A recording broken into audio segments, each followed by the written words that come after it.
Assalaamu calaykum waraxmatullaahi wabarakaatuh.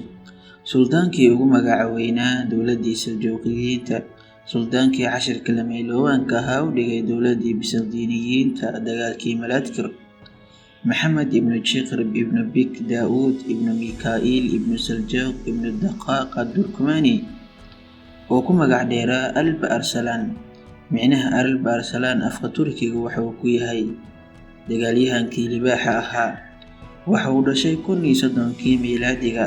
Waxa uu ahaa suldaankii afraad ee soo mara dowladdii Saljuuqiga.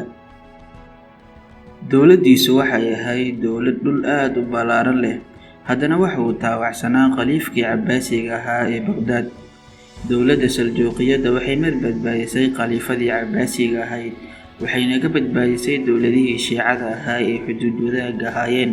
Waxaana dowladdani Saljuuqiyadda aasaasay nin la oran jiray Ardakrolbik. Alba Arsalaan waxa uu suldaan Saljuuqiya noqday 1063 miilaadiga, waxaana ku kacay kacdoono ka dhan ah oo ay wadeen walaalkii iyo adeerkii, balse kacdoonnadaasi waa uu ka adkaaday.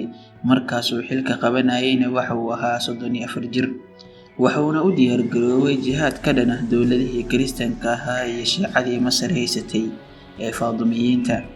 Waxa uuna doonayay inuu ummadda Islaamka dhammaanteed ku mideeyo calanka khaliifada Cabbaasiga hoostiisa, isaga iyo dowladdiisa Saljuuqiyaddana ay noqdaan difaaca iyo ciidanka khilaafada.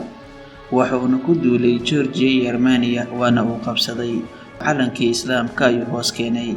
Dowladdii Faadumiyiinta ee Shiicada ahayd ee Masarna wuxuu ka qabsaday deegaano ka mid ah Falastiin. Waxa ugu weyn ee lagu soo xasuusto Alba Arsalaan waa dagaalkii Malaadkir, waana mid ka mid ah dagaaladii ugu caansanaa ee dunida soo mara. Sanadii 1071 miilaadiga, deegaanka Malaadkir ee gobolka Mushin ee dalka Turkiga haatan waxaa fooda isdiray ciidankii Muslimiinta ee uu Alba Arsalaan hogaaminayay iyo ciidankii dowladdii Bisantiiniyiinta. Waxa uu ahaa dagaal lagu kala baxay si xunna loogu jabiyay Bisantiiniyiinta, waxaana gacanta lagu soo dhigay hogaamiyihii ciidankii Bisantiiniyiinta Romaanoskii afraad.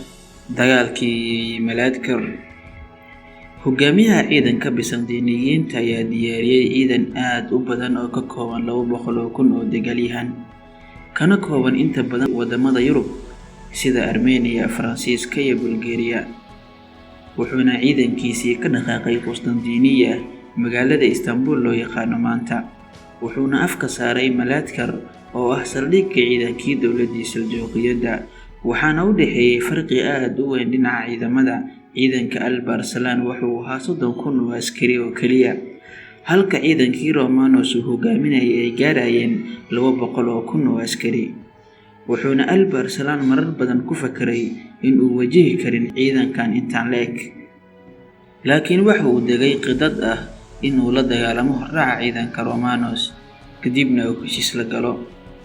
Dagaalkani hordhaca ah guul ayuu ka gaaray Alba Arsalaan, wuxuuna isla markiiba ergey u diray Romanos isagoo leh aan wada hadalno, laakiin Romanos arrinka waa uu diiday.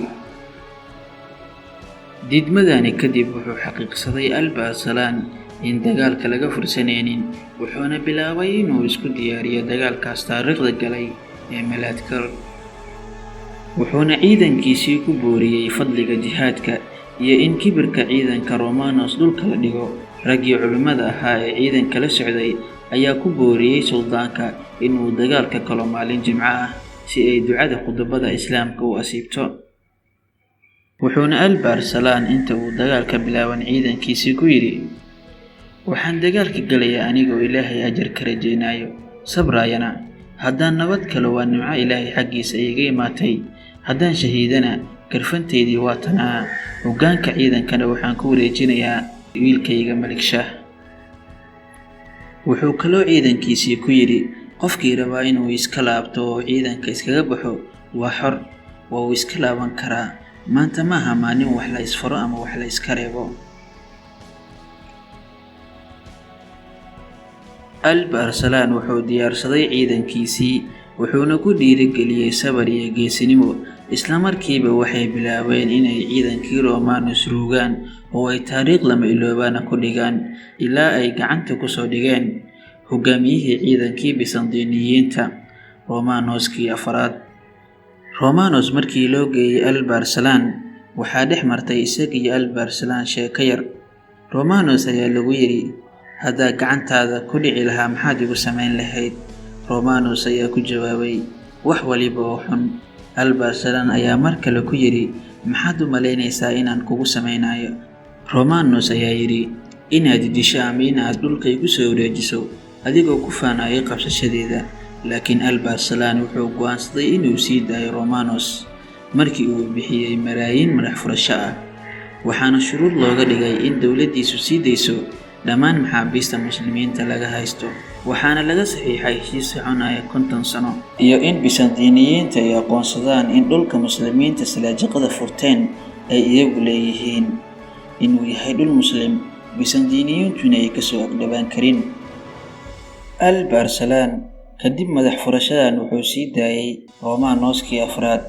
Wuxuu sidoo kale raaciyay ciidan si ay ugu adeegaan inta uu sii socdo, wuxuuna siiyay hanti uu dhulkiisa ku gaaro. Guushii dagaalkii Malaadkar ilaa hadda waxaa looga dabaaldegaa waddanka Turkiga, waxaana lagu qabtaa xaflado waaweyn oo lagu xusaayo dagaalkaas aadka muhiimka u ah.